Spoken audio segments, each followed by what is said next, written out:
Шымкентте екі жолаушы таксисті тапаншамен қорқытып тонап кеткен. Шымкентте екі жұмыссыз дос оңай ақша табуды көздеп, таксистке қоқан-лоққы көрсеткен. Екеуі ақылдасып такси шақырып, адам жүрмейтін жерге дейін алып барып, оны тонауға келіскен. Күдіктілердің бірі тауып алған тапаншасын өзімен алып, такси жүргізушісін қорқытқан. Алайда межелі жерге жеткен соң, таксистің ақшасы жоқ екені анықталды. Сол күні бірінші тапсырысын алған зардап шегуші әлі ақша тауып үлгермегенін айтады. Күдіктілер оның қалтасы мен көлігін тексеріп, ақшаның жоқтығына көз жеткізеді. Бірақ құр қол қайтпау үшін оны ломбардқа дейін апарып, ұялы телефонын өткізуді талап етеді.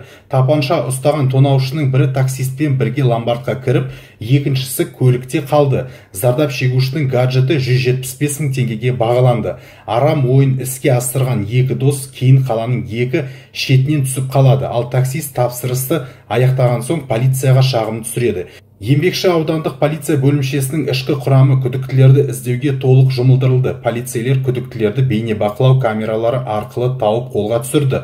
Соттың шешімімен олардың әрқайсысына 3 жылға дейін бас бостандығынан шектеу және жылына 100 сағат мәжбүрлі еңбекпен айналысу жазасы қолданылады.